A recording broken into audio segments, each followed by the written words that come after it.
I've never actually done the presentation with my notes on the phone before, so I apologize if things get a little hairy. Just by show of hands, just so I understand my audience here, how many here, raise your hand if you feel comfortable, like you understand what UX is, you understand what UX people do all day? Okay, good, okay.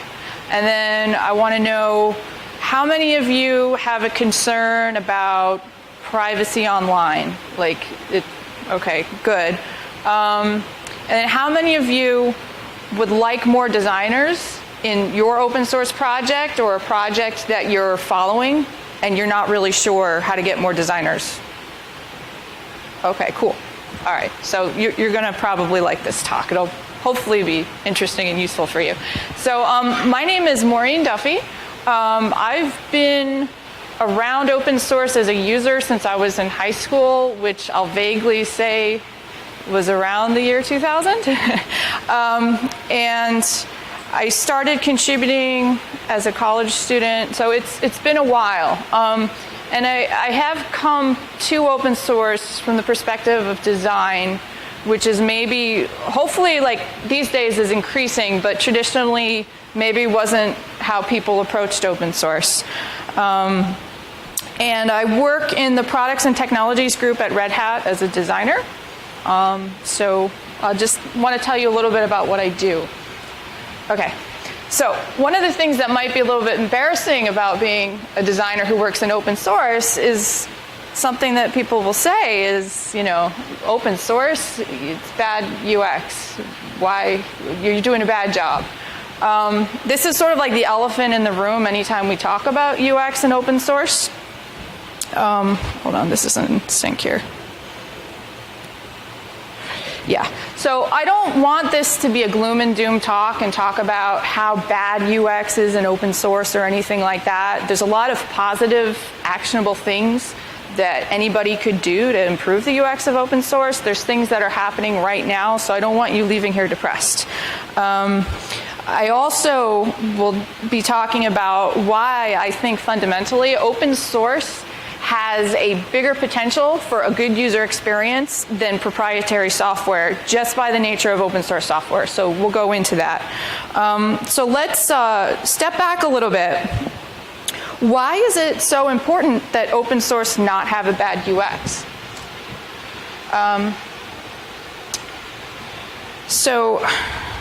Sorry, I'm just trying to get in sync here. Okay, so we can talk about IRC. How many people in here use IRC? Okay, how many people in here use Slack? Okay, you guys see kind of the similarities between the two, right? So in 1988, the first IRC server and client were written in Finland by Jarkko Okkanen. And by 1989, the next year, there were 40 servers worldwide. And actually, I have a handy-dandy timeline here. Okay. And then in 1993, there was an RFC that described the basic protocol. By about 2005, by several different accounts, is about when IRC's population peaked. Daily active users at that point across all the major IRC networks was about 500,000 people. Then, you know, Slack came along. And within 2 years, so Slack came along in 2013, within 2 years, Slack had 1 million daily users. And why did this happen, right? Like IRC was there at the start. It was an open standard. It was an open protocol. The software to run it was open. Why did it sort of stagnate and then they came in? A lot changed about technology in this period, okay? Like one of the things, you know, if you remember the 90s, if you're alive then, not everybody had a computer. If you had one computer per user, you were pretty lucky. Today, this is a computer, that's a computer. I mean, everybody has multiple devices. IRC wasn't built for that world. IRC assumed a different environment people were operating in. And it became good enough, right? We sort of just kept using it and never went back and revised it. I'll also point out that this is an issue with email too, right? IMAP has issues, and what's happened is proprietary companies have just put extensions on that, not in an open way, and now we're kind of stuck in this place where big proprietary email provider or go it on your own, and there's dragons. Okay, so this is a lot of lost potential. Again, come on. Sorry. Okay, I just lost it. But this is a lot of lost potential because, you know, we had a nice beginning there. We had a nice open system. And then a proprietary company kind of swooped in and ate our lunch, right? I don't know, I'm just trying to figure out why this isn't going. This is like hell for a speaker, right? Okay, well, I'll try to wing it without my notes. So this is lost potential, and I want to talk a little bit about. I saw an evolution in software. Maybe you've seen it too, where things started in sort of government and academia, right? There was a lot of sharing between different organizations. We used open standards. And there was like a bit of a shift, probably around the dot-com boom maybe, where proprietary companies kind of came on the internet and things changed a little bit. These days, you know, as Chris and Sarah said in the keynote session that just finished up, open source has won, right? So now we have companies that are proprietary companies trying to get into open source, but it's a little bit of a different flavor than the early days. So this is sort of like my plot summary of a proprietary company today getting into open source, right? Oh, well, no, I thought that's the next slide. This is how it happens sometimes. It's like another startup. They take some open source technology. They make that technology shiny and convenient. Slack makes IRC shiny and convenient. But there's no open standard and gone in a few months. And gone can mean the company is gone, or it can mean, you know, they're not the new thing that everybody's using anymore. You know, like social media, Friendster, MySpace, Orkut, which I don't think anybody really ever used, and then Facebook. You know, there's trends and things just kind of fall out of favor. This is moxup.com, which no longer exists. This is one of those systems that it was sort of like a cool thing people were using. I'm a UX designer, and it was aimed at UX designers. It would let you manage mock-ups on this, you know, website. And actually 2 weeks after I signed up for it, they announced that they were closing up, and, you know, oh, you can download your files, except your files are in a format that you needed this proprietary app to use. So once they went out of business, what were you going to do with that data? I don't really know. But it was one of those things where, you know, thank goodness I didn't rely on this tool, because what am I going to do? There's a lot of tools these days, I won't mention names, but they've gone cloud, which means you don't actually have the software in your physical system, nor do you have your actual data or files. So if you don't keep up with your subscription, or if something happens to that company, you could lose a lot of work. This, in terms of longevity, it's not pretty. This is sort of a snippet of a screenshot from Red Hat's internal mail server. It runs Mailman. This is an open source system. I can get company emails from July 1998 in 2 or 3 clicks. Mailman 2, yep. But, you know, there's an advantage here, right? Like, this is what digital transformation was supposed to give us. I could go back to 1998 and read conversations, or, you know, since today we have, you know, AI and ML is so accessible, I could maybe go to, say, the company mailing list where everybody kind of has flame wars on a routine basis, and do some ML to figure out what are the cycles. Because, you know, these cycles, it always comes back around, people arguing about, I don't know, I'll throw out a Red Hat reference, paper towels, or, you know, proprietary software, why are we using this? You could sort of trace back, but the thing is, the data is there, and it's all in one place, it's easily accessible, it's in an open format. Even if this Mailman server went away, all of this is available in plain text tarballs. It's glorious, right? This is what moving to digital is supposed to give you. But, you know, the problem is when the platforms you rely on turn over so quickly. Every 2 or 3 years, there's some new thing. Maybe right now it's Slack. I hear Slack is falling out of favor and people are going to other things. I mean, how can you rely on that as a repository for your data when you know it's going to go out of style in 3 years and you're going to have to switch again? So this is sort of how I like to classify these companies kind of coming in and saying, all right, we want to hop aboard the open source train. Our API is open, right? But your API also is controlled by you. I don't know if anybody here has written an application, relied on a specific API call, and then suddenly, they decided, oh, we're going to drop that call from the next version, and it's a cloud, piece of software, so it's not like you could even stay on the old version that had the call you needed. Suddenly, you're in firefighting mode. Oh my God, my app is going to break as soon as they turn off this API method. Has anybody been in that situation? Yeah, not fun. Our client is free software, but the server isn't free software. So just because the client is free doesn't mean I have ownership of my data that's sitting on your server. We use free software and we contribute back, just not this software. I think towards the end of the discussion that we just had during the keynote session, that kind of came out a little bit. There's a lot of big companies that, it's just not this software is open source, but we contribute back. It is really important that companies contribute back to open source. That is most obviously welcome and a good thing. But, if it's an important, critical thing that people rely on, right? Is that a good user experience? That you're relying on a piece of software and then anytime, they go away or they're doing things to your data that maybe aren't okay, that's not a good user experience. So, yeah, and some of these things, these 4 bullet points here, this is sort of the fundamental reason why I think all other things even, open source versus proprietary software, open source has a better potential of providing a good user experience because we don't have to do these things. We're not beholden to shareholders. Okay, if we work for a company, we are. But the open source community as a mass of people, irrespective of what individuals might work for, there's no profit motive.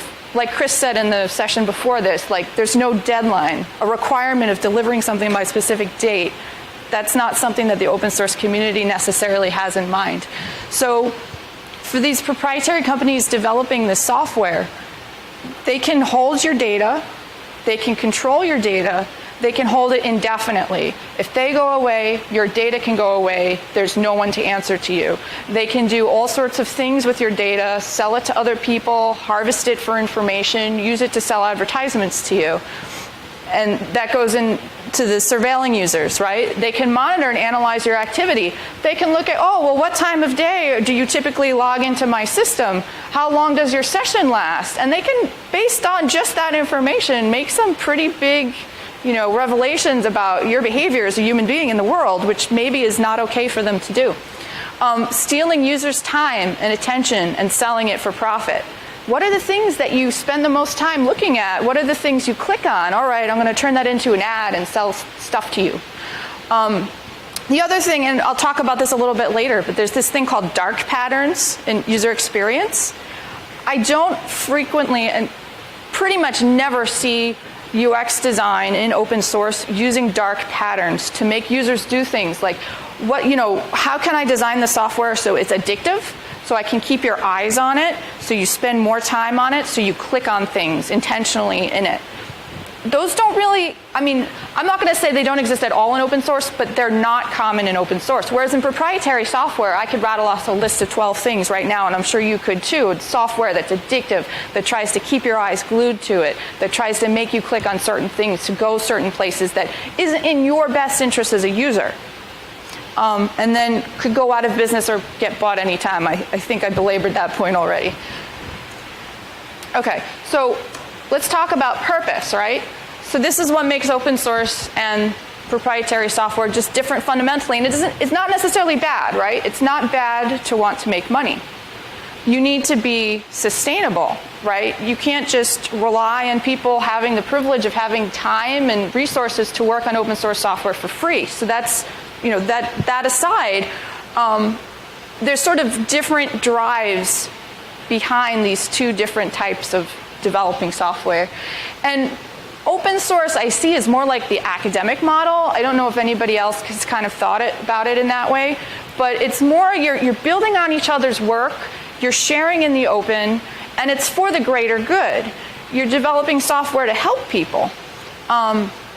Because of the free license, that's sort of a platform through which you can enable that collaboration. You allow it to be customizable so that people with different scenarios can tweak it so it meets their needs. You know, try doing that on, say, Facebook. So I just want to see things my family are posting in the timeline order that they posted it, not in some random order where that one post that, you know, Aunt Sally made about Donald Trump shows up over and over and over, like they're beating me in the head with it, right? Like, you could customize it if it was open source. And then versus the profit mode, where because you're trying to make money, there's this natural, you know, thought towards we need to keep this closed for a while just to see if we have secret sauce that we can make money from, or, you know, it's more one size fits all. You're at the mercy of whoever's developing that software. You can't go customize it for your own needs. Benefits few is, I mean, the main drive, especially if it's a publicly traded company, is your shareholders, right? It's not, when you develop proprietary software, you might be thinking about, I want to make the world a better place. Who doesn't? But it's not at the same level as when you're developing open source code. Okay. So I'm going to go into some UX issues that tend to be specific to open source. I'll go through this quickly because you're all open source users in here. You're at DevConf, so you know I'm not going to belabor points that you probably already know. Consistency is one of the critical things. It's easy to get right if you're at a company that's a proprietary software company, because you have control across the suite of tools your company develops. You have control over decisions that across different open source communities, it's harder to get in cadence with each other. So this example shows you in the front is Inkscape, and the back is GIMP.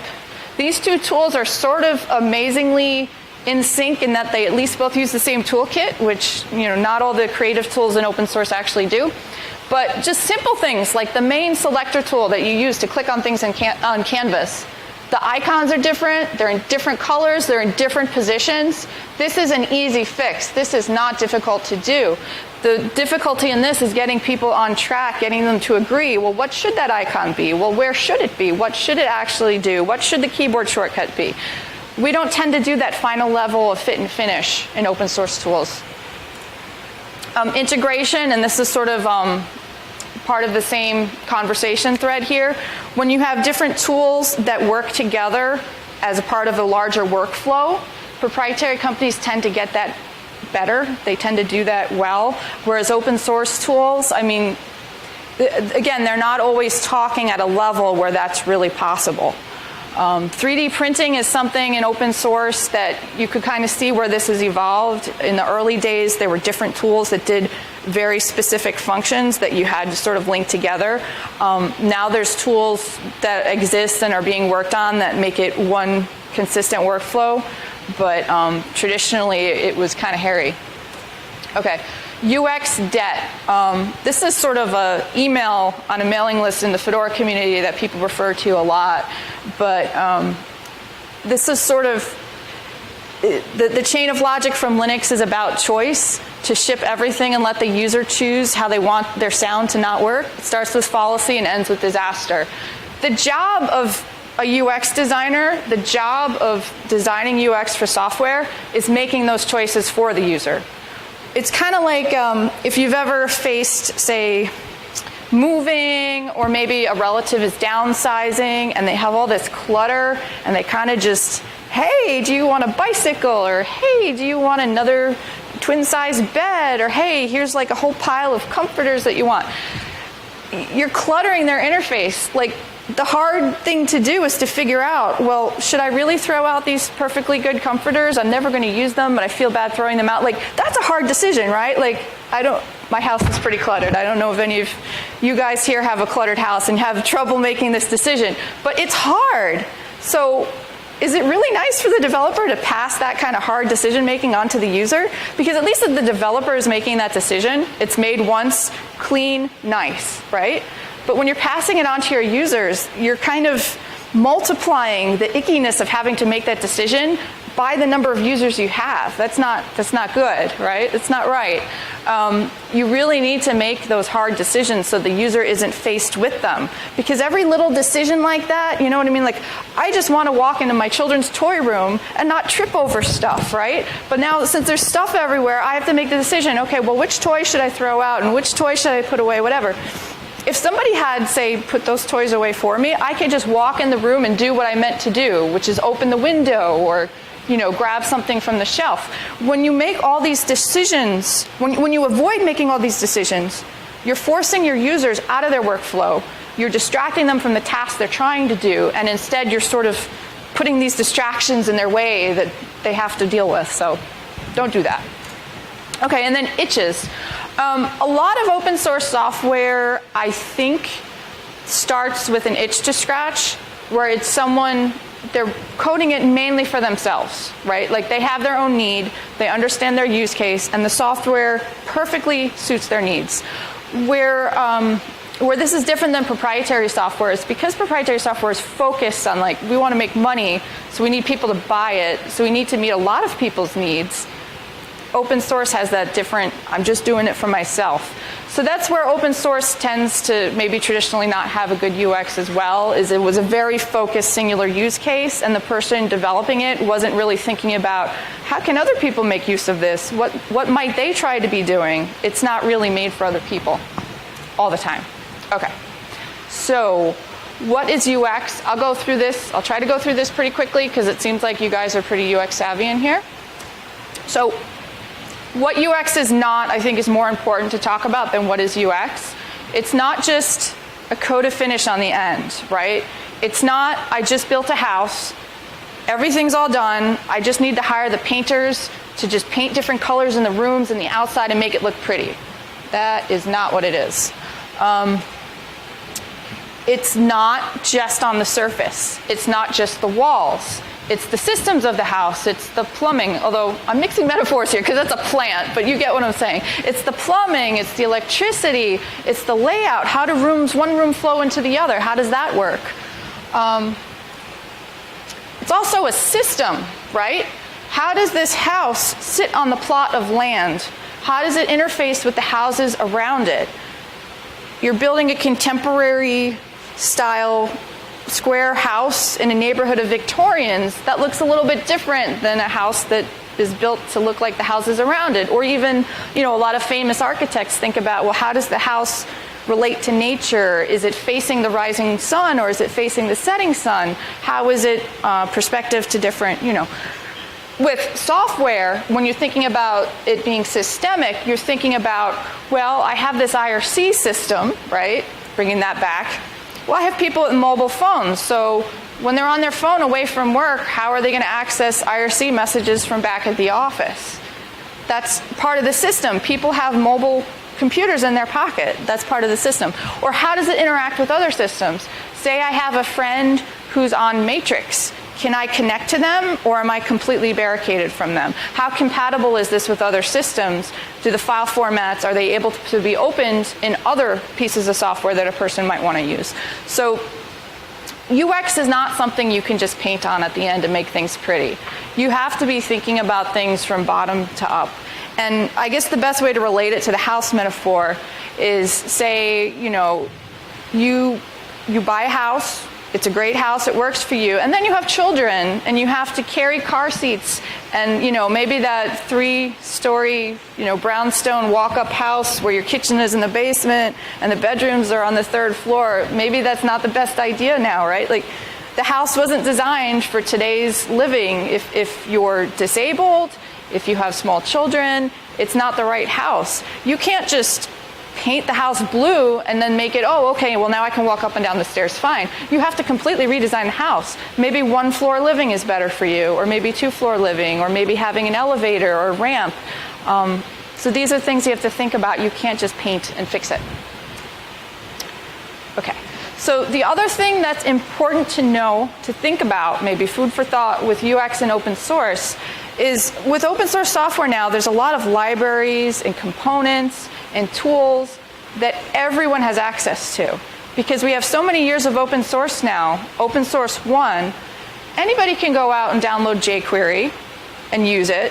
So jQuery as a piece of, engineering, as a piece of technical achievement, you can't differentiate your software based on the fact you use jQuery, because anybody can use jQuery, right? So if you think about, well, if we're competing in the software marketplace where different applications have access to the same platforms, to the same components, to the same libraries, how can you stand out? And I believe design is how you can stand out.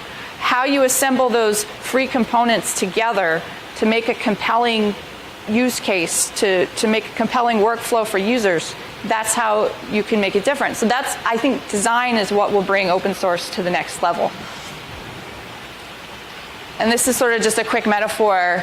You can build a bridge with the best quality concrete. You can make it 10 lanes wide. It could look beautiful, designed by a famous architect, so it's a piece of art. But if people don't want to go from point A to B, and it connects point A to B, nobody's going to use it. If people, maybe where you built this bridge, it's a 10-lane bridge, what if people don't really drive cars around there? What if they prefer to bike? What if it's a bicycle-heavy environment? You didn't really need 10 lanes, right? So you have to think about how people are actually going to use the thing on a daily basis, not just building it with the best technology or building it to be the most elegant, the cleanest code, the best architecture, the coolest, latest stuff. It doesn't matter if people aren't going to use it. All right, so to be able to do that, you have to understand the user's context. You have to understand people don't go from point A to B. They actually prefer to go to point A to C. But how do you learn that? You have to observe users. You have to talk to them.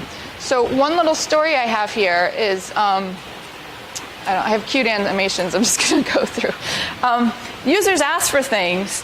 They might ask for what the implementation should be. I want you to do this.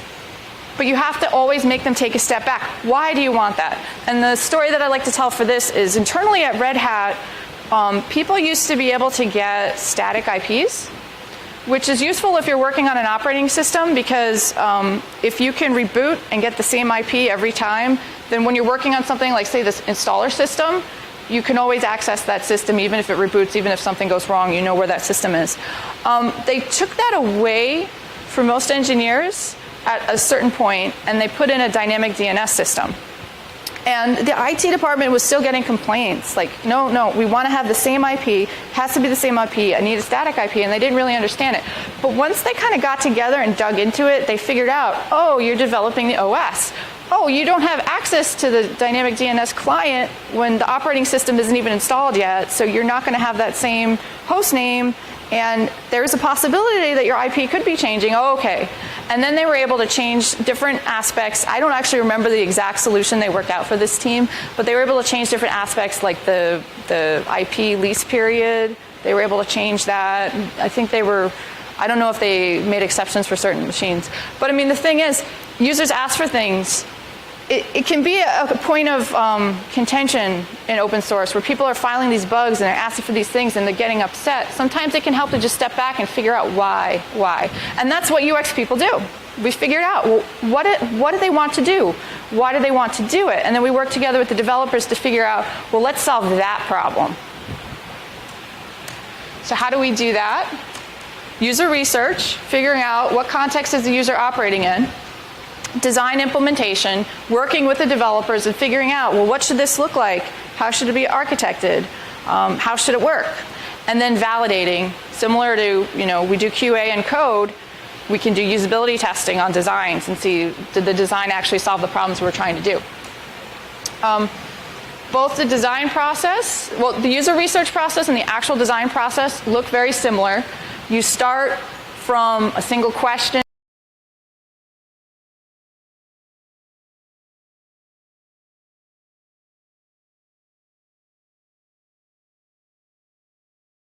or a single problem. You gather as much data as possible. You kind of make sense of it. You can see like there's some clusters here.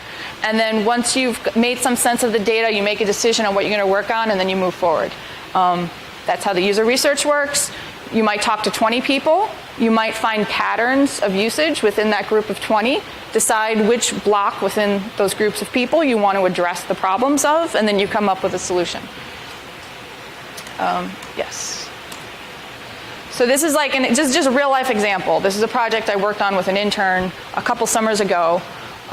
She went out and talked to all different people in the Fedora ambassadors group, which is not important for the purpose of this story, but she was trying to figure out what are the problems facing this group of people, what should we be actually working on to try to make things better. And these are some of the clusters. We just went through the notes she had from talking to people, we clustered them together, this note seems like this note, gave them categories, and then we used another tool, and there's all sorts of cool tools. I'll tell you where to find them. This tool is the many, few affected versus impact. This is how many people have an issue versus how big the impact is. So the upper left corner here, the most people are affected by this issue, and it has a really severe impact. By organizing the categories into these different blocks, we're able to figure out these two things are the highest priority things we need to be working on if we want to have the biggest impact for the most number of people.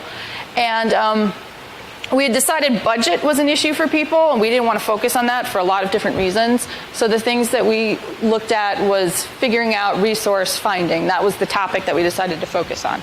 So a UX designer is someone who could come in and lead a process like this for your open source project, for your product, to figure out what should you be working on right now to make the biggest impact to help the most amount of users.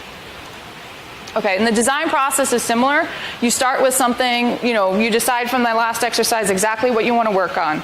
You talk about that topic, you brainstorm tons of ideas. Crazy ideas. The last session we were in talked about diversity. That is what you want here. Things that sound kind of nuts, things that sound silly, things from people, as many people as you can think of. You can get involved from all different angles. You just want a lot of crazy different ideas here. Then you cluster the ideas, and in a similar way, you prioritize them, make a decision, and that's how you design it. That's what you design. Okay, so does anybody want to go into nitty-gritty of how you actually do the design work, or do you want me to skip that? Raise hands if you want to hear about some nitty-gritty, low-level design details. All right. So these are just random principles that I think are useful to know about. Visual hierarchy, you would be surprised how many pieces of software fail this little test, right? What's the most important in this software versus what stands out the most visually? I'll take Facebook as a scapegoat here because I'm in that mood. Maybe it's not fair, but Facebook talks about we want to bring people together. We want people who are friends and families and community members to be interacting with each other and, good times, good karma. But what stands out the most visually on Facebook? Anybody have something you want to throw out there? What stands out to you when you log into Facebook? Memes? Memes? Ads? Oh, yeah. Well, if you block the ads, I would say political arguments, from everything to what? Cherry-picked story posts. Cherry-picked story posts, yeah. And then the ones that somebody comments on it and it was 3 months old and it comes back, the zombie things that keep coming up, and of course they're always the most controversial and upsetting ones. Even stupid things. There was a big argument on a local Facebook group, people having arguments about raccoons and whether or not they could have rabies, and it got very intense. So that's what stands out the most visually. That's what gets the most real estate on the screen. Think about, for any piece of software you care about or you work on right now, what is the most important thing you want users to be able to do in that piece of software? And then take a look at it. Just try to squint your eyes. What has the most real estate on the screen? What stands out the most? You want those two things to be in sync. You'd be very surprised how often they are not. Ordering. This is a screenshot of Mailman 2, and it's a particular Mailman server, the Fedora Mailman server, and it's annotated. One of the things that might stand out is the ordering, right? They decided to do alphanumerical ordering by default in Mailman 2, which makes sense logically. But if you look at this, 389 announce is it's the top billing mailing list on this server. The most popular mailing list on this server is actually down here. It's not even in the screenshot. That would be devel list. 389 announce is an announcement list. It's low traffic by design. It's an announce list. So why is that the first thing people see every time they log into this system? So that's like ordering. It's kind of important. So we redesigned that in Mailman 3. And the lists by default are grouped by the number of conversations and the number of subscribers. So you'll see here, devel is properly at the top of the stack. 389 announce, in fact, no announce lists appear on this list. So just ordering, it's simple, but we don't do it right, so do it right. Progressive disclosure. This is something where, I'm sure everybody has a situation where, reality is it'd be nice if we had a nice, clean, minimalist interface. But there's this certain group of users that have to do this thing that's complicated, and I have to give them controls to that. Well, think about it this way. Remember that grid I had up earlier where it was like number of users, severity, that kind of thing? If you have a very small population of users that need something very much, like it's not a trivial thing, it is critical for them to be able to access the thing. Progressive disclosure is a great technique. You could think of it as like onion skinning, peeling back the layers of the onion. So the initial layer of the onion here is what applies to all users. All users, and this is an example from GNOME, they get this right a lot. Every user uses a language and has a default language in the interface. Every user has to work with formats, time formats, currency, and every user has to input text. So by default, that's what every user in this dialog sees. Now, if you're a user that has to work in a specific type of input system that requires additional configuration, then that's a smaller population, but it's very critical. If I speak a specific language and my keyboard's laid out a certain way and there's one specific formatting that I need to set so I can actually talk, so I can write things on the computer, that's super critical. So it's just in another layer. It's just another dialogue. It's nested one deeper for those people. So you don't hit everyone in the world in the head with it, but the people who need it can access it. Curation, this is very critical too, right? So this is from the Fedora badges system. On the left was the original widget that users could display that showed all the badges they'd earned in the system. Here I see, ooh, they're colorful. There's a lot of them. That's about all I get. So I'm sure there may be some person out there somewhere who would pore over these and add them up. We did put a system in place, so based on the color of the outline, it meant different things. So you could maybe tally them manually, but I don't have time for that. So curation, going through that data and making some sense of it for the user so they don't have to do all that work. So that work is not multiplied by the number of users, because that's a lot of effort. If you had 50 people poring over this, spending 2 hours figuring out, this is my badge system, figuring out who I am and what I do, that's a lot of wasted time. I mean, you could watch a whole season of Breaking Bad or something in that amount of time. So here, it's just at a glance, you can look. Oh, I've been awarded 84 badges. I've gotten 25% of them, right? And then you could see my most recent badge. You can see the categories, and so this is a lot of community participation, but not too much development. So you can tell I'm not a developer, but I do a lot of community, I do a lot of content. A nice summary, right? Curation, it's important. Okay, and then contextual hints. The closer to the action a piece of information is, the more useful it is. So you could write, and systems have done this, you could write this PDF white paper on how to choose the best, most optimal password. It could be 12 pages long, it could be cross-referenced, it could be beautiful with diagrams and visualizations. The problem is I need to set my password now, and I'm not going to go download a PDF and spend 10 minutes reading it. It doesn't matter how wonderful and great it is. I'm not going to do that. I'm just going to pick God or dog or something as my password and get on with my life. So this is a great example of giving a little bit of hint. What does a good password look like right where the action is taking place, right where you're actually typing the password in? That's where it's most useful. So just think about contextual hinting. It's better than documentation. It is. Well, and it's a form of documentation. But it's a little bit of words that are more powerful than a full document. And then different tools for different audiences. This is an example of Anaconda, which is the installer system for Fedora. On the left is a graphical-based interface that it's kind of a wizard. It walks you through the system. On the right is a Kickstart file. If you're installing a single system, this guided interface is great. It walks you through everything. Writing out a Kickstart file when you're trying to install one system is not something people want to do. But if I have to install 10,000 systems, it's great. I can repeat the same install across a number of systems. So just think about, a lot of times I think conflict in design decisions and conflict in software in general comes from divergent needs. Like how do we meet these users' needs, but also these users' needs, even though they're so different? And one way to think about it is, well, if they're so divergent, just come up with two different interfaces for them. A lot of people follow an architectural model now that you could have different clients using the same backend. It's not a problem. It used to be difficult to do that, old time ago, but not anymore. So why not think about that? Consider that rather than compromising and having a design that doesn't really fully meet any user's needs. Okay, so I'll talk a little bit. Has anybody in here had experience with usability testing? Okay, so I'll talk a little bit about how it works. It sounds fancy and hard and expensive, and it's not. This is all it is. You create a task list, and you can do that prioritized based on what you think people should be doing with the software. If it's a mailing list software, like Mailman, people want to read the mail. They want to find topics of interest to them. They want to see what people are talking about.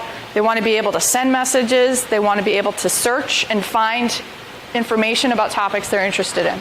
So you could create a task list based on that. You probably, 5 is a good number. And think about each one maybe taking 5 to 10 minutes so you're not, when people are running through your test, it's not taking them forever. Then you run the test. I think it's Jakob Nielsen, who's like one of the big usability experts out there, who's been writing about usability for a very long time. I think he said there was like sort of a law of diminishing returns here. The optimum number of users to test just in a basic usability test is about 5. That's doable. You could find 5 people down the hallway or here at DevConf to sit down and try your software. So, and it's not intimidating. And then once you get the results of the test, you basically watch these people go through the task list you came up with, take notes on what happened, where did they get stuck, then you analyze the results. You might find, well, 3 of the 5 users all hit this one problem. One person hit this one problem, but nobody else did. And just based on this simple kind of analysis, well, everybody hit this problem, so that's higher priority. Then you can figure out what you need to work on. All these bugs incoming to your project, this can help give you some guidance on how it's affecting people and what you should focus on. And this is just a picture, super informal. This was an event we did here in Cambridge, close to Boston, called SpinachCon, which is an open source usability testing sort of hackfest kind of environment. We did it at LibrePlanet. This one is from like 3 or 4 years ago, but they did one this past year too, where you just show up with your task list. There's willing volunteers. They will run through your software, and you can get usability results right there. This was the summary we had. We did a Mailman HyperKitty test there, and you can see some of the things. It's probably hard to read, but some of the things we found out is like the users liked the aesthetics. They wanted better tagging functionality. Some of the filters, they just couldn't find them, they didn't see them. So we got like a nice list of these are things that we can work on in this software to make it better. Usability tests are absolutely useless if you can't commit to doing anything about them. Because it's no good to have like this list of all the ways you suck, but then having no power or no time or energy to actually fix the ways you suck. Just don't think about the ways you suck if you can't commit to that, okay? That's my big, because there's a lot of people who say, oh, well, we don't really need to get UX involvement in this project. We'll just do a usability test and it'll be fine. If you don't actually do anything with the results of the usability test, how is that making your software better? So how do you make this all work in a free software context? This might be a little bit of reality, but I'm pretty sure if you're involved in open source free software, you're going to agree with this. These are the free software users out there today. These are the people who contribute to free software. these are the people that we need using it that we haven't reached yet. Because the thing about it, and I know today, now that open source and free software is a bit more mainstream, this may be less the case. But I think a lot of people are involved in open source and free software because they really believe it makes the world a better place. It helps people. And we see it as like software freedom. That's something people say because it's a freedom you enjoy. It's a privilege. And we want to extend that to as many people as possible. But if we kind of stick to the little echo chamber out there, how are we spreading software freedom, making it accessible to more people, right? We really need to be thinking about these folks. So to do that, and this was sort of the main topic of the keynote session previous to this one, we need to be inclusive. We need to figure out not just, how do we get more people able to use free software from all different backgrounds, a diverse set of locations and abilities and identities, but we also need to figure out how do we get them involved too? How do we get their ideas? Because one of the things I talked about earlier when I talked about how do you do user research? How do you do design work? Part of it is you start with a problem and then you get as much data as you can, as many ideas, and you can get better ideas if you have a more diverse pool of people generating those ideas. The more chances you'll have some crazy, awesome, innovative idea that would really solve the problem. I mean, if you have 3 people who live on the same street giving suggestions about a thing, it's going to be limited what ideas they could have versus 3 people from 3 different continents, right? I mean, it's simple, but people tend to dig in and argue against this, but it really is obvious to me, I guess. Don't displace your existing users. This is another one of those things that kind of can cause battles, especially in open source communities where you have the old timers, we'll call them, that, things work the way I like it. It's always been this way. We can't change things. To a certain extent, I don't always agree with that sentiment, but absolutely, it doesn't make sense to displace people. You've been using this. It's been working for you for 10 years. Why are you throwing everything out? There are definitely cases where you can't avoid that. For example, if it's a cloud-based piece of software, you have to upgrade it. You can't just run 10 different versions of your software for your cloud users just to keep everyone happy because they like the way it worked back 10 years ago. But again, today's architectures allow us to provide different experiences on the same backend. So think about that as, something you could do. You can augment as well. So having different front ends, I almost think of as federating. I know it's probably not the exact correct usage of the term, but for example, when we did HyperKitty, which is the list archiver for Mailman, we didn't want to disrupt existing users. The mail delivery system still worked. If you had your mudrc configured exactly how you wanted and you didn't want anybody to pry it from your cold dead hands, fine. This was just a layer on top. It was an augmentation of the same stuff. So it was an online forum style way that someone could participate in a mailing list, not get 100 emails in their inbox or more per day, but they could still access and participate in that open source community if they use this front end system and not disturb the mudrc people at all. And you have to think about, I think a good analogy that I have on the slide here is city planning, right? If you want to modernize your city, you can't just go in and demolish 5 blocks. It just doesn't happen. You have to figure out how to do it in a way that doesn't displace the people you have, but still enables people that you want to bring in. Establishing boundaries, I think this applies to all design, not just open source design, but I think it's especially true in open source, because in open source, we don't always necessarily have things like a corporate org chart or hierarchy or professional standards. I'm not going to say open source is unprofessional, but certainly it's more fluid.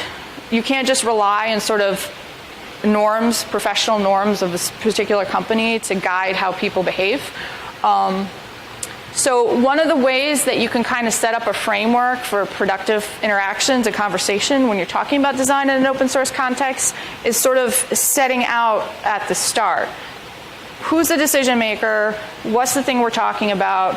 Where are the boundaries? So then if somebody kind of steps out of line, maybe they're not even intending to, they're just really passionate and they're kind of ranting because they want to be helpful, but they don't realize how upsetting it is, you can kind of point back to those guidelines. You can point back to that framework you set up. Well, today we're talking about this. I get that you're passionate about that. We'll talk about that another time. And you can kind of keep the conversation going and kind of break up that stop energy.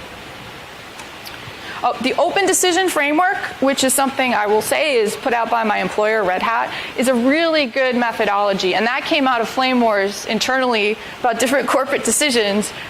You know, oh man, we didn't think about this. Oh, we didn't talk to these people. Oh, how can we avoid doing this in the future? They came up with this great, it's Creative Commons licensed, I believe, framework that anybody can use to sort of, it's just a nice way to set the stage, to lay out the table so that, you know, people are productive and not getting stuck in rat holes. Oh, also, game storming. This is something I mentioned earlier. There's all these little games and like techniques that you can use when you're going through all this data and you're going through all this feedback that you're getting to make sense of it. I love game storming. It's actually a book, but the website has a lot of the games and some additional ones too. I do recommend getting the book, but the game storming website's a great way to get started right away. You know, what are things I can do? How can I run this meeting? Or how can I go through this data and, you know, be productive with it? I don't even know where to start. Start there. Avoid conflict with transparency, and this is sort of a big guiding principle, I think, of the open decision framework too. But a lot of times you'll find yourself in some contention, because I will say designers, and you know, raise your hand if you've seen this too. You tend to get like a group of developers and they're working on a project and they've been working together for a while. You bring a designer into the equation and it's like you brought someone in who's like pulling the tablecloth out and everything flies everywhere, and it's like, oh my goodness, we're not going to make our deadlines and we have to re-architect this and we have to throw this out. It's the right thing to do, but we don't want to do it, right? I don't know if anybody's experienced that. But because you kind of, there's this weird dynamic where sometimes designers mess everything up, they just throw everything or they re-architect everything. When decisions tend to be made that maybe not everybody agree with, especially people who are like old timers who've been around for a while, that they want to maintain the status quo, they don't understand why you're upsetting things. If you're clear and transparent from the very start, as early as you can be, don't just have like these closed meetings with the developers for months, and then the public community gets to find out, oh, this decision has been made. That is the way to piss people off and get people really mad. If you are public and give regular updates about your decision process and why, the core why of what you're doing, even if people don't agree with you, if it seems like you have a good rationale, if it seems like you were open and you gave ample opportunity for anybody to participate, you see these kinds of things totally diffuse. Like the big flame war that you're waiting for never actually rains down on you. So it's a good thing to think about, especially for designers trying to get involved in open source. It's easier to add, harder to remove. It's very tempting to add, especially if we're in technology and we have that engineering background, we want to make solutions. But it's better to hold off because it is so difficult to remove them. So, and this is one of those things where, again, if you're at a company, you can kind of have that top-down, you will remove this, or you will add this going on. But in an open source community, especially because the code can have a very long lifetime, you want to avoid putting things in unless you're really, really sure that they belong there, because getting them out is going to be really difficult. Okay, design culture is different. So how do you relate to designers in an open source project, right? Because they're kind of coming from a different background. There's a bit of a culture shock for a designer trying to get involved in an open source project. How can you make things a little bit easier for them, make them feel more welcome and included? So this will seem very obvious, right? But designers focus on people, their needs, their workflows, what they want to do, the tasks they want to achieve with your software, the context in which they're performing them. Developers focus on the technology. They're going to make decisions about what language are we using, what platform are we using, what architecture setup we're going to use. Designers get some input into that, and developers get some input into what designers focus on, but you really need to divide the work up this way. It seems obvious, but I see a lot of conflicts between designers and developers that if you just go back to this, it really helps. There is no long tail in UX. This is actually an abstracted version of the kernel, who contributes to the kernel report that the Linux Foundation puts out every year. It's about 50% very prolific paid development and 50% a whole ton of people who each commit like 1 line of code or 2 line of codes or something like that, right? It's the long tail. You can do that in code. You can write 1 line of code, and that's a contribution. You can't really do that in design. There is no long tail in design. Like we talked earlier, it's very systemic. To be able to decide how the design of a thing should be, how it should look, how it should feel, how it should interact with other things, it's not something you can do drive-by. And if somebody tells you you can, they're probably not a good designer. So it's really hard to get design contributions at this level. And I've heard people say things like, well, you know, developers are cool and they'll do code and they won't, you know, want any money and they'll do it for the good of their hearts, but you know, designers just want money, so they're not going to contribute. They don't get it. They don't get open source. They don't get the free software philosophy, but it's not that at all. Like, how do you commit a UX patch? UX isn't something you can just do this small atomic finely scoped thing. So just think about that when designers come to your open source project. It's a long-term relationship you're trying to build. It's not like a one and done and I'm gone kind of patch submitting or, you know, pull requests type of relationship. So you need to set the relationship up to be a longer-term one. Designers do use closed source proprietary tools. They do. They don't need to. They don't need to, but they do. And it's okay. Be nice about it. I've definitely seen people get screamed at in the past. I've done some of the screaming myself. You can start with standard open formats. It's a good way to be inclusive because, especially in a project like the Fedora project, which is a global project that it has diversity in some senses, there are people who can't afford some of the standardized UX design tools that professional UX designers use. Like, they just can't afford those tools. So if all the files for the design work we do in Fedora were in a proprietary format, we're automatically locking people out of participating just based on economics alone, right? So if you set a standard of, listen, use whatever tools you want, but use these open formats so that anybody can participate, you're kind of starting the gateway drug, right? And then this is sort of a nice set. These are the tools I use all the time. They're all open source. Some are paper and pencil, whiteboards and sticky notes. But this is a great set of tools. The standard formats for all of these are compatible with the industry standard proprietary tools as well.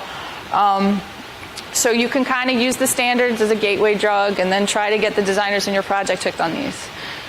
The big reveal. This is like one way designers kind of think about things that I think is very different than open source development culture.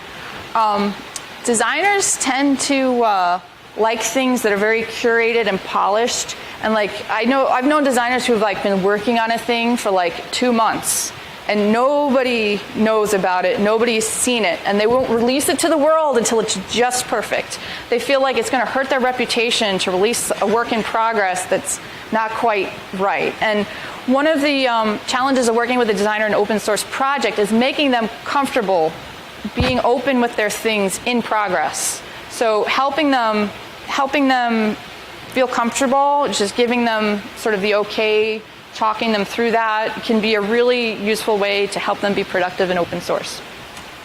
Okay, and this is something, it's more like a rights, like a privilege kind of thing to think about. Early on in my career, I got in this sort of back and forth with the developer where the argument was won based on who had commit privileges. I was the designer, so I didn't have commit privileges. And so when the argument got to a head, the developer was the one who won the argument.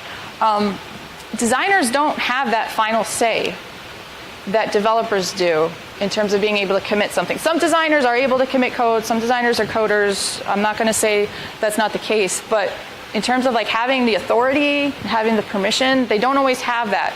So you really need to be able to back up your designers to be able to say, you know, I'm a developer, I have commit privileges in this project, I'm one of the high-ranking people in this community, I back this person up. Because they can't do that for themselves, so you have to be willing to do it. And when you do that, over time, if it shows that you back up your designers and their decisions, number one, your project starts looking better. You're supporting designers, it becomes a better climate for designers. They feel supported. They feel like it's a good place to be. You will attract more designers because on the outside, it'll start becoming obvious. This is a community. This is a project that backs up their designers, that goes with their decisions, that lets them have a chance. So that's something important to think about. Another thing, is shared vision, especially when people in your project don't always use tools that you agree with. Maybe you'd wish they'd use an open source tool and they're not. Designers are really inspired by the vision and the mission of open source software. I think that whenever people get into sort of a tiff over different things, it helps to come back to this common purpose, this common goal. So it's something to think about too. I'm going to go through this really quick because I wanted some time for questions. Where will the designers come from? These are some strategies that I've followed that I think could work for most projects. Training. You can take a UX designer and train them sort of in the ways that I just enumerated to be more effective at open source, but you can also take your average open source contributor who maybe doesn't have design background and train them to be a UX person. It can go both ways, and I've seen both directions work. Design bounties, I'm not going to go super into depth on this. You can Google search it. If you look up Fedora design bounties, you'll find all the details. But it's basically like, a common thing in a lot of bug tracking systems is the easy fix bug. So you mark a bug easy fix if it's something that a beginning developer could do. This is sort of the equivalent to easy fix for design work. There's specific things that you want to lay out and do. We had a very good rate. I don't actually do these anymore because I don't have the time. I need to do more. But we had a really good success rate for these. We had one person just randomly came out of the community, did one of these, became a Red Hat employee. Another person became an intern. Another person stuck around with the project for a few years and then moved on to another open source project. And that was out of 5 or 6 people. So I would say 50% is a pretty good rate for a program like this. So it's something to think about. The open source design community, we have a community at opensourcedesign.net. It's kind of a loose association. A lot of open source projects have designers affiliated with them, and this is where they get together and just talk about things. It's a good place to find people who are like-minded, who are design, who could recommend people to your project, or even you could recruit them. Internships is a great way. Outreachy is one I've had a lot of success with.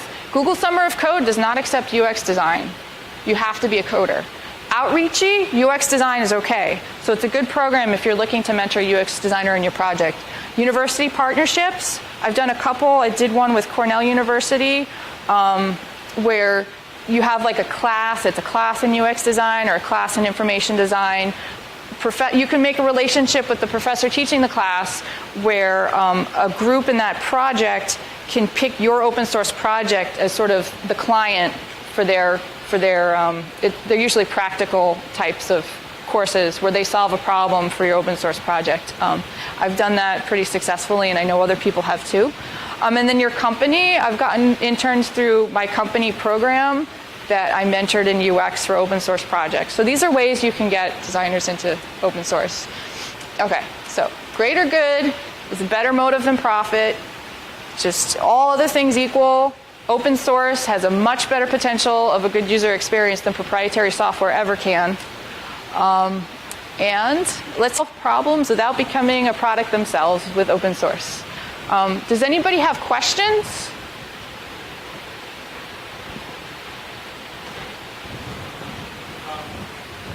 I've noticed that a lot of UX design is kind of private tools. I'm kind of concerned that we're going to be a good solution for pop-ups and virtual.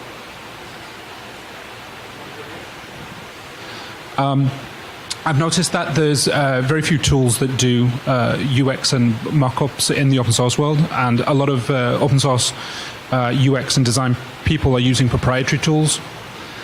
I wonder if you could speak to that. Yeah, it's something,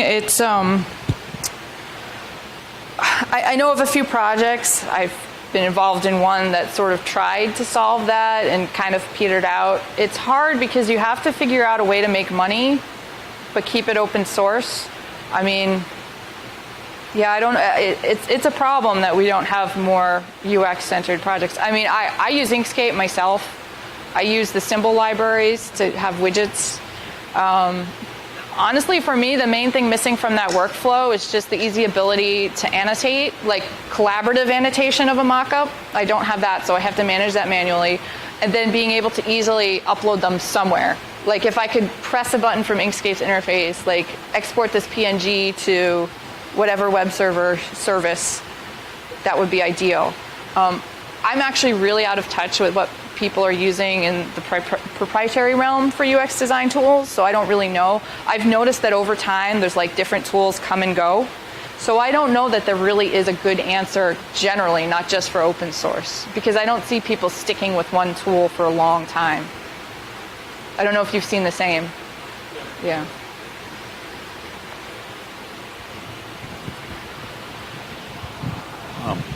One of the interesting things about Linux is always shined in the as my kids used to say, the little black box I type into. But one of the things I think UX design is never fully plugged into is designing the command line. Right. And so you end up with engineers, putting in a prompt that says, dash dash des dash, TLS dash dash ignore, and so what do you have any thoughts on, Command line, UX? Yeah, how to do UX in the command line? Yeah, well, first I will say that at least at Red Hat, we have done a little bit of UX work on command line tools. I remember I ran usability tests for systemd back in the day, and we actually sat users down with systemd that had never used it before, gave them a brief primer, and then asked them to do some basic tasks. It actually went over well. You would see the kind of the commentary in the community and think it would be awful, but people actually really liked it. I think one of the most important things in the command line is consistency and cross-tool consistency, which is a problem, right? Certain tools, there's one format where it's the command, a subcommand, and then a set of flags, and then in others there's no subcommands. Git is just a mix of everything. There's subcommands and then git dash blah and changes over time. And I think consistency and internal consistency and consistency with other common tools is probably the most important there. It's definitely dicey. If you're making a new tool, it's a lot easier than if you're trying to take an existing tool and change it. Where I've seen some projects do this well is, for example, the transition from Yum to DNF. There was an alias.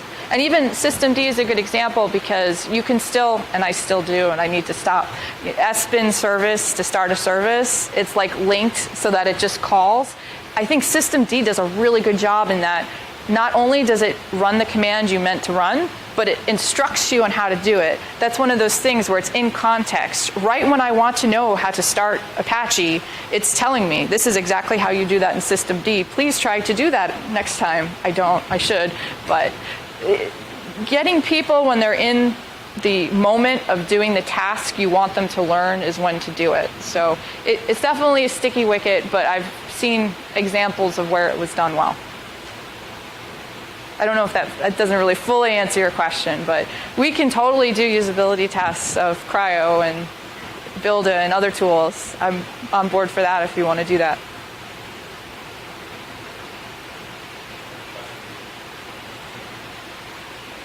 Do you have a question? Oh, okay.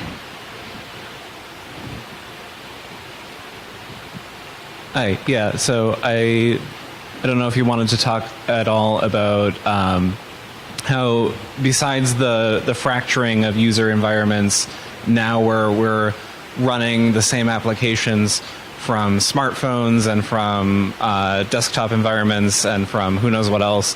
Do you feel that the open source environment has a little bit more of a challenge in the terms of we have, as you alluded to, multiple toolkits that could be running, and there could be consistency issues across those, etc. I know sometimes because I'll be using XFCE or something, it hasn't quite caught up with GTK3, so I'll see a few different widget styles just within using one desktop environment.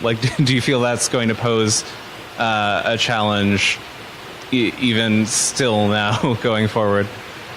I do. My canonical example I give people on that front is Scribus. It's a great document layout tool. It's like the premier open source document layout tool, but it's written in Qt. And it's apparently written in Qt in such a way that when you try to make the Qt compatible with how the GNOME environment works, it doesn't go all the way. So OK and cancel are flipped. And I can't, the amount of work I have lost, because OK and cancel are flipped in that piece of software, it kind of, but I mean, there's different ways. Like there is a framework to sort of move the buttons and do different things to make this toolkit look like that toolkit, but it just doesn't fully function. I do think they're different, they're not consistent, they're not integrated. Those are absolute issues. That being said, I mean, there's Android and there's iPhone, and they do things differently. And there's applications that run on both that have to deal with those differences, or even like cross-browser.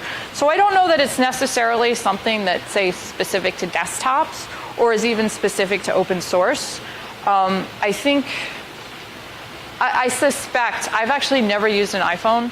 I suspect Apple is probably the best at dealing with that because they're very strict with their guidelines and how you have to adhere to guidelines. And I imagine that they do something to your listening in the App Store if you didn't get on board in time. But that being said, like people who use KDE, people who use GNOME, people who use XFCE or LXDE or whatever people are using now, I'm maybe out of touch with that. They have different needs. I mean, if I have only so much RAM and it's like a 10-year-old system, that's going to dictate my choice. So, there's not a problem with things being different necessarily, but it is where those apps have to work across different platforms and provide a coherent experience is where you run into that. But I think that's a problem for proprietary software too. I don't think there's anything like. The long-term example for me is as a child, really wanted to play Super Mario Brothers, had an Atari, couldn't do it. So it's not like it's a new problem either. Sure. Okay, so that's it. Thank you for coming. I really appreciate. I know that this was a double time slot, so you had to miss out on 2 other talks. So I hope you got what you were looking for. And if you have any other questions, you can reach me by any of these methods. I'm happy to talk about whatever. Thanks.